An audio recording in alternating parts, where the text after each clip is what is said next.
एक सीट कम से कम भाई के लिए महुआ छोड़ देना चाहिए था। तो जब तेजस्वी उनका पुत्र है तो ये तो बड़ा पुत्र है, इनको भी अधिकार मिलना चाहिए था। आरजेडी के लालटेन छाप को वोट देना मतलब डायरेक्ट संजय को वोट देना। पिछड़ा वर्ग के लोगों को कहते हैं कि औकात क्या है, तो हमने लोगों को बताया कि मेरी औकात 2,78,000 मतदाताओं में 2,65,000 की है। औकात पूछो तुम्हारा अधिकार औकात क्या है। लोजपा ने बिहार में 3 नंबर की पार्टी नीतीश कुमार को बनाया, पिछड़ा की पार्टी को, उसको हम इस बार बिहार में 6 नंबर की पार्टी बना देंगे। 4 नंबर और 5 नंबर एलजेपी और इसकी लड़ाई हो रहा है। आप 14 तारीख को जब हमसे मुलाकात नंबर 1 पर तेज प्रताप, तो जो नीतीश कुमार को हटाने नहीं देने के फेवर में है, ये जान रहा है कि लोजपा जो बीजेपी के साथ मिलकर गेम करेगी। पिछड़ों का, दलितों का, शोषितों का, वंचितों का। दलित समाज को तो रिजर्व से ज्यादा कोई नहीं दे रहा है। रामप्रीत पासवान बीजेपी के मंत्री थे, उनका क्या स्टेटमेंट आया, क्या बयान आया कि अगर पिछड़ों का रिजर्वेशन नहीं होता तो दलित को जो भी सीट दी वो भी नहीं देते। दलित को मतलब राम मंदिर के नाम पर हम लोग धक्का खाएंगे और मलाई वहां पर बैठे हुए लोग खाएंगे। पाकिस्तान के नाम पर इमोशनल नारा लगेगा और दलित, पिछड़ा, शोषित, वंचित पर वही नारा लगाते रहेगा। यादव और मुसलमान एक मोटा चंक है, 35% तकरीबन है, उनके प्रति घृणा फैलाओ और उनके प्रति जितना घृणा होगा अदर लोग ये होंगे, बेवकूफ बनाने का तरीका है। 20 साल हो गया जंगल राज कर रहे हैं, शर्म नहीं आ रहा आपको? दलित पिछड़ा के खिलाफ काम कर रहे हैं ना, मंत्रालय तक वहां बंद है ना, मलाई कोई और मार रहा है ना, उनका स्ट्राइक रेट 100 बोलते हैं ना, स्ट्राइक रेट का पता चल जाएगा महुआ से।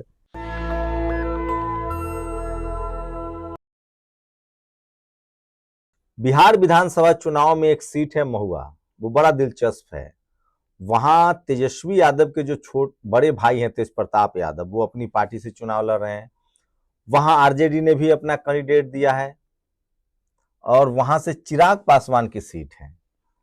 तो सवाल है कि तेज प्रताप यादव का भविष्य क्या होगा, क्या वो चुनाव जीत पाएंगे? वहां के जो आरजेडी के कार्यकर्ता है वो कैसे सोच रहे हैं? आरजेडी के बारे में ये खबर भी कही जा रही है कि आरजेडी ने इस बार कठोर फैसले लिए हैं, अच्छा टिकट बांटा है। उन्होंने अपने भाई को भी बचाने की कोशिश नहीं की, पार्टी को आगे रखा है। पहले जो परिवार को लेकर इंटरफेयर था कि राबड़ी जी कुछ और करती हैं या उनकी जो बहन है वो कुछ और करती हैं, तेज प्रताप जी कुछ और करते हैं। इस बार आरजेडी ने कोशिश की है कि सारे फैसले जो हैं वो लालू जी और तेजस्वी यादव ले रहे हैं। क्या होगा इसका महुआ में इम्पैक्ट, समझेंगे। मेरे साथ पूर्व विधायक हैं रविंदर राय, महुआ से चुनाव भी लड़े हैं, विधायक रहे हैं, राजनीति को करीब से देखते हैं, युवा नेता हैं। रविंदर जी, स्वागत है हमें समय देने के लिए। और महुआ पर पूरे बिहार के लोग की नज़र है जी। बिहार पर जैसे पूरे, मैं ये तो नहीं कहूँगा कि पूरे देश की नज़र महुआ पर है, लेकिन पूरे देश की नज़र बिहार चुनाव पर है और बिहार के लोगों की नज़र महुआ पर है। सबसे पहले आपके दर्शकों को नमस्कार। जी जी। महुआ का चुनाव बहुत ही दिलचस्प है, लेकिन अल्टीमेटली वहाँ का चुनाव जो अभी दिखाई दे रहा है, जो ज़मीनी हकीकत वहाँ है, वहाँ 2 निर्दलीय हैं, उनके बीच में एक तरह से अभी लड़ाई, आमना-सामने का लड़ाई अभी आ गया है, क्योंकि इनकी पार्टी जो है अभी मान्यता प्राप्त नहीं पार्टी है, रजिस्टर्ड पार्टी है। तो ये भी निर्दलीय के तौर पर। और ये इनका चुनाव चिन्ह मिला ब्लैक बोर्ड। हाँ, ब्लैक बोर्ड मिल गया है, पर फर्स्ट प्रायोरिटी में दिया होगा तो मिल गया। हाँ, जी जी जी। और वहाँ के जो जनमानस का मानना है कि पूरे बिहार में तेजस्वी जी राजनीति कर रहे हैं, पूरे बिहार में उनका मुख्यमंत्री बनना है, एक सीट कम से कम भाई के लिए महुआ छोड़ देना चाहिए था। इतना ये सिंपैथी वेव है, सिंपैथी का एक वेव है आरजेडी कार्यकर्ताओं में। हाँ, आरजेडी के कार्यकर्ता में जो उनके जो एमवाई समीकरण के जो लोग हैं या पिछड़ा वर्ग के लोग हैं। अब तो क्या है कि जो आरजेडी को अदर वोट जो नहीं मिलता तो वो भी सिंपैथी के कारण से उनको मिलने की संभावना है, क्योंकि जो सभी लोग हैं उनका ये मानना है कि तेजस्वी जी के बारे में परसेप्शन थोड़ा सा गलत हुआ है, क्योंकि एक सीट कम से कम छोड़ देना चाहिए था भाई के लिए। अदर कास्ट के लोगों में ये है। दूसरा नहीं तो लोग तो कह रहे हैं कि परसेप्शन ये जा रहा है कि देखिए वो परिवार से बिल्कुल परिवारवाद को अब तिलांजलि दे रहे हैं और स्वतंत्र फैसले ले रहे हैं। वो भाई के भी खिलाफ उन्होंने पार्टी को प्राथमिकता दी और कैंडिडेट दिया है। देखिए, ऐसा नहीं है।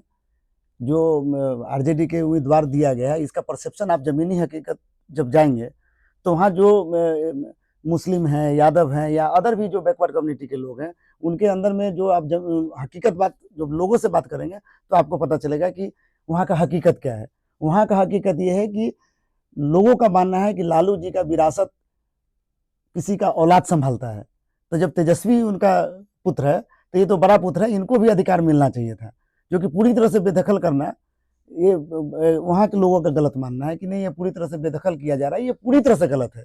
और लोगों का सहानुभूति, सिंपैथी पूरी तो तरह हो से सकता है ये एक डिप्लोमेटिक फैसला हो, पॉलिटिकल फैसला हो कि एक कैंडिडेट दो ताकि सिंपैथी क्रिएट हो और वो चुनाव जीत जाए। मुझे ऐसा कभी कभी फील होता है कि जो वर्ग है, चूंकि मुकेश रोशन के साथ घूम ही नहीं रहे हैं, वो लड़ाई में ही नहीं है, इसलिए एक तो वहाँ के लोग उत्तराधिकारी भी समझ रहे हैं, प्लस लेकिन सिंपैथी का आम बेस भी लोग है। जो आम पत्रकार है वो ये समझ रहे हैं कि चूंकि ट्रायंगुलर मुकाबला होगा तो आरजेडी का वोट बटेगा तेज प्रताप यादव में और आरजेडी के उम्मीदवार में मुकेश रोशन नाम है उनका शायद, यस, मुकेश रोशन में, और जीत जाएगी एलजेपी से। एलजेपी ने उन्हें एक सवर्ण उम्मीदवार दिया है वहां से, देखिए राजपूत समाज से है। आपको बता दें कि लोग अब कॉन्शस हो चुके हैं, पिछड़ा, दलित, शोषित, वंचित अब पहले जैसा बेवकूफ नहीं है। उनको भी, आप जो बोल रहे हैं, उनको भी पता है कि अगर हम वोट को डिवाइड, आरजेडी के लालटेन छाप को वोट देना है, मतलब डायरेक्ट संजय को वोट देना, इसलिए वो जो उनके तो एम बाई समीकरण के 90% लोगों का रुझान पूरी तरह से आपको तेज प्रताप जी की तरफ हो गया है। और अभी जो 10% तो इस मैथमेटिक्स से तो आप कह रहे हैं तो बीजेपी चुनाव हार रही बिहार में, उसने तो 49 टिकट दिए हैं देखिए, सवर्णों को। अभी अभी अभी आपको वर्तमान महुआ पर चर्चा कर रहे हैं, वहाँ जदयू के एक बागी उम्मीदवार है, चूंकि 5 साल तो वो डॉक्टर हैं, प्रोफेशनल, कैंप लगाई, लगातार लोगों का सेवा किया, तो आप सोच रहे होंगे कि वहाँ एलजेपी का उम्मीदवार जो संजय है, इतना एरोगेंट पर्सन है कि उनके प्रति आप लोगों को जाके पूछिए, वो हम लोग जैसे लोगों को कहते हैं औकात क्या है, पिछड़ा वर्ग के लोगों को कहते हैं कि औकात क्या है, तो हमने लोगों को बताया कि मेरी औकात 2,78,000 मतदाताओं में 2,65,000 की है। मेरी औकात यही है कि हम पिछड़ा में है, दलित में है, शोषित में है, वंचित में, इसलिए तुम औकात पूछो, तुम्हारा अधिकार औकात क्या है। औकात जो होता है ना, उसके वर्ग से होता है, उसके जाति से होता है, उसके धर्म से होता है, पैसा से नहीं होता है। पैसा तो बहुत जगह कई तरीका से होता है, जिस पर आरोप भी उन पर लग रहा है कि कितना तरीका से। वहाँ एलजेपी कहीं भी लड़ाई में नहीं है। वहां पर जो उपेंद्र कुशवाहा जी को सीट अलॉट किया गया था, तो सीट होने के बाद जब ये इनके दिमाग में ये फितरत होने लगा कि इस सीट को ले लेंगे तो जीवन में पहली बार मौका है कि सवर्ण यहाँ से जीत सकता है, तो इन्होंने एक पिछड़ा को अपमानित करते हुए अंतिम में अमित शाह से इंटरफ्रेंस करा के उस सीट को थाली देकर के छीन करके और अपमानित किया पिछड़ा वर्ग के लोगों को। तो कह रहे हैं एक अल्पसंख्यक महिला निर्दलीय लड़ रही हैं जो पिछली बार जेडीयू की। अभी वहां का जो सिचुएशन है सर, तीन तो 4 जब एक अल्पसंख्यक और 2 ओबीसी जब लड़ेगा तो मजा तो मारेगा कोई जनरल का। वहां पर अभी पूरी तरह से लड़ाई है शंभू जी, हम 14 तारीख से आपसे जरूर मिलेंगे। वहां अभी पूरी तरह से लड़ाई है, आप जनमानस से जाके सर्वे कर सकते हैं। वहां लड़ाई तेज प्रताप वर्सेस ओरिजिनल जदयू, आसमा प्रवीण जी के बीच में लड़ाई है। और पूरा जितना भी दलित पिछड़ा शोषित है, 2 भागों में बटे हुए हैं। एक जो लालू जी के मानने वाले लोग हैं और एक जो नीतीश जी के मानने वाले लोग हैं।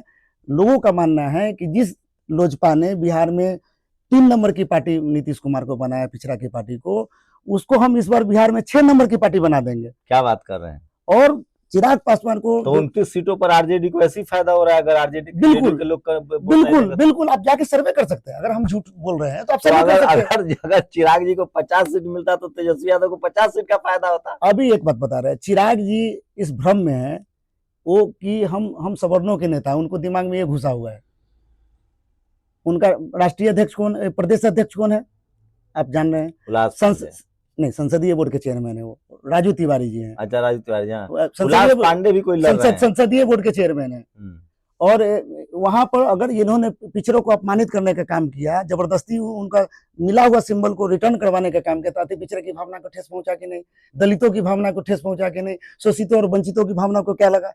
2,78,000 मतदाताओं में 2,63,000 2,65,000 के तकरीबन मतदाता जो हैं दलित, पिछड़ा, शोषित, वंचित वर्ग के लोग हैं। 93%। आप बताइए ओवरऑल रिजल्ट। लेकिन आम प्रेडिक्शन तो ये है कि भाई 3 लोग, एक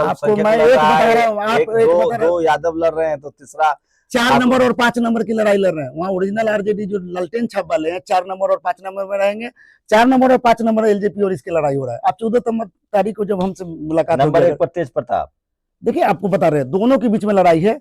ये प्रिडिक्शन करना है कि 1 नंबर में, लेकिन जो लड़ाई है एकदम आमना सामने का जो लड़ाई है, मैं वहां से 2 बार। आजकल तो पॉलिटिक्स बाइपोलर है, या तो आप एनडीए के साथ है या गलत परसेप्शन है। अच्छा, इस परसेप्शन में आपको पता होगा पूर्णिया का चुनाव 43 एमएलए नहीं, एक वही आप मान लीजिए कि महुआ भी उसी में से, महुआ भी एक हो सकता है उदाहरण।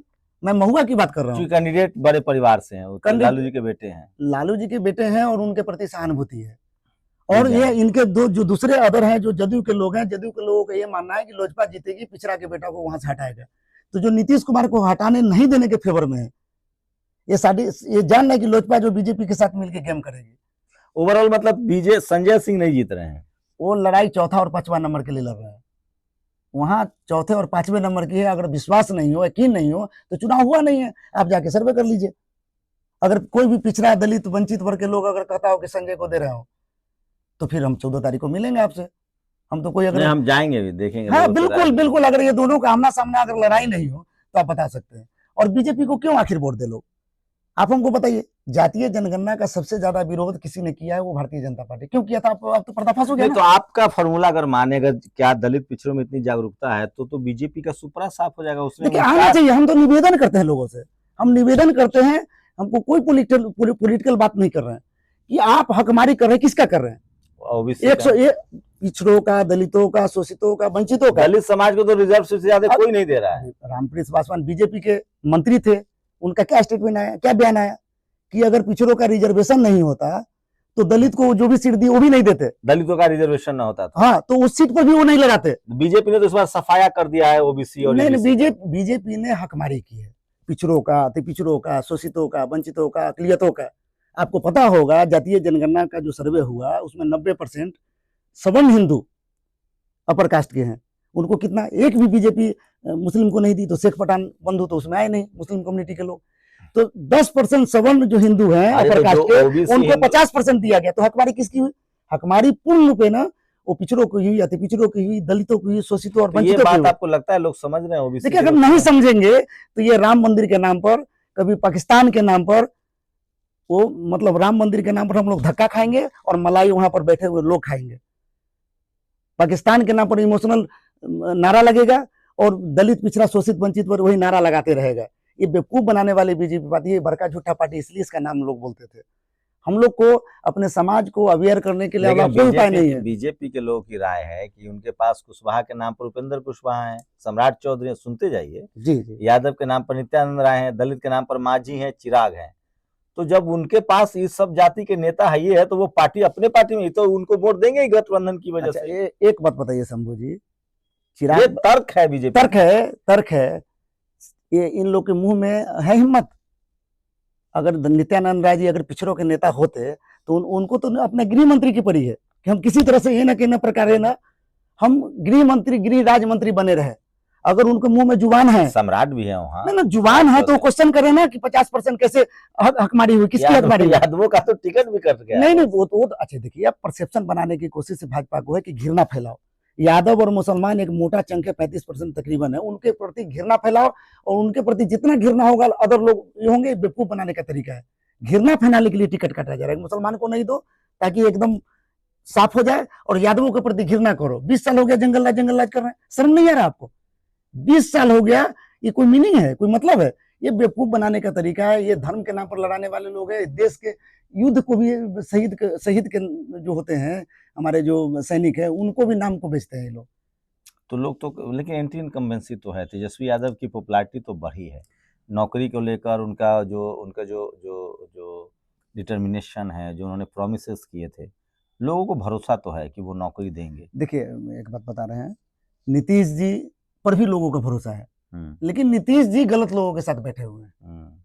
नीतीश जी के प्रति आस्था लोगों में बहुत है। हम लोग भी उनको मानने वाले लोग हैं। पिछड़ों के अच्छे नेता हैं, अच्छा काम कर रहे हैं समाज का, लेकिन उनके उम्र हुई है, लेकिन उनके साथ जो करीबी लोग हैं अब उनको डाइवर्ट करने का प्रयास कर रहे हैं, उनको हड़पने का प्रयास कर रहे हैं। मतलब सत्ता पीछे, पर्दे के पीछे से रह के संभालने का प्रयास कर रहे हैं। अब इन बातों को, तो क्या बीजेपी का सवर्णों को वोट देना बैकफायर कर रहा है?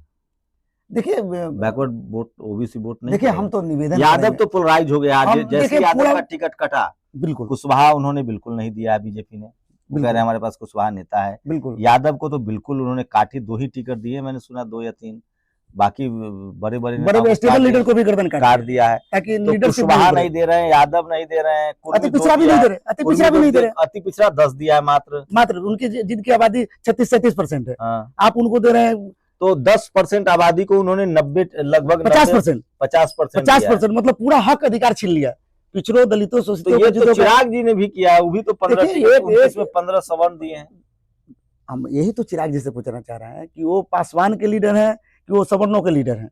तो ये सब आप- बिहार में आप- फैक्टर है जो हम लोग बिल्कुल देखिए, हम लोग को तो लोग कहता है कि आप हाइपोथेटिकल है, दिल्ली में बैठ के कुछ भी बोलते रहते हैं। चिराग जी हम को लोग तो जो सही बात है चिराग जी का महुआ हाजीपुर कंस्टिट्यूंसी में महुआ असेंबली आता है, आता है ना, उनका स्ट्राइक रेट 100 बोलते हैं ना, स्ट्राइक रेट का पता चल जाएगा महुआ से कि उनका स्ट्राइक रेट क्या है। वो दलित पिछड़ा के खिलाफ काम कर रहे हैं ना, मंत्रालय तक वहां बंद है ना, मलाई कोई और मार रहा है ना, वहाँ मंत्रालय में अति पिछड़ों का, दलितों का, अकलियतों का मतलब गठबंधन है। महुआ में मुकाबला तेज प्रताप और जो निर्दलीय आसमा परवीन है उनके बीच में है। दोनों निर्दलीय के मुकाबला है। बिल्कुल बिल्कुल 14 तारीख को ये आप देख सकते चौंकाने हैं। वाली बात है, हम लोग फिर से बात करेंगे, ग्राउंड रिपोर्ट भी बताएंगे। तो चुनाव में कई सारे एस्पेक्ट होते हैं, आप एक तरह से नहीं सोच सकते हैं। महुआ हॉट सीट है, महुआ पर तेजस्वी यादव के भाई तेज प्रताप यादव, लालू जी के बड़े बेटे चुनाव लड़ रहे हैं और ये महुआ से विधायक भी रहे हैं और युवा नेता हैं। 2 बार वहां से उम्मीदवार, 3 बार उम्मीदवार भी रहे 3 बार में तो ये कह रहे हैं कि एलजेपी वहां हवा में है और जेडीयू और एलजेपी में 36 का आंकड़ा है। ये बात तो लोग कह और रहे हैं जदयू के जितने भी लोग हैं वो एलजेपी को हराने के लिए काम कर रहे हैं। ये अगर हो गया तो एलजेपी भी बर्बाद होगी और जेडीयू भी बर्बाद होगी। पूरे बिहार में हारेगी एलजेपी, तो पूरे नीतीश बिहार को में भी तो हारेगी। हराएंगे वो। कुछ नहीं हरा पाएंगे वो, उनका वोट परसेंटेज कहाँ है? नहीं है, वोट तो है। वोट परसेंटेज आप बताइए। मनेर का सीट उनको दिया गया। अगर मनेर के सीट में रिजल्ट आपको भी पता है शंभू जी, फतुहा का सीट आपको पहले से रिजल्ट पता है, बख्तियारपुर का सीट पहले से रिजल्ट पता है। पटना भी थमा दिया नहीं, गया। ये जो दानापुर भी आप थमाया वो गया था। जहाँ आरजेडी को जीतने वाली सीट है वो हारने वाला सीट ऑलरेडी तो देश। सोचिए बीजेपी ने इस बार बड़ा प्लान बनाया है। बीजेपी मास्टर स्ट्रोक चल रही है, वो नीतीश कुमार को भी निपटाना चाहती है, चिराग को भी निपटाना चाहती है। पूरी बातचीत पर अपनी राय जरूर दीजिए। मेरी कोशिश होती है कि 10-15 मिनट की बातचीत आप लोग को लगातार हम सुनाएंगे। बिहार चुनाव में अभी बिहार इलेक्शन में भी बहुत कुछ बचा है, अभी तो ग्राउंड रिपोर्ट शुरू नहीं, छठ के बाद गर्मी आएगी। ग्राउंड पर भी हम आप लोग को ले चलेंगे और सीधे लोगों की राय भी बताएंगे। शुक्रिया बहुत बहुत धन्यवाद। तो महुआ में तेज प्रताप यादव को सिंपैथी मिल रही है। अगर ये होता है तो देखते हैं क्या होता है। शुक्रिया। नेशनल दस्तक की आपसे गुजारिश है कि अगर इसको बचाना चाहते हैं तो नेशनल दस्तक को सब्सक्राइब करने के लिए रेड कलर के सब्सक्राइब बटन को दबाएं, फिर बेल आइकन की घंटी दबाएं। नेशनल दस्तक को बचाने के लिए बहुत जरूरी है कि हर खबर को शेयर करें, लाइक करें, कमेंट जरूर करें।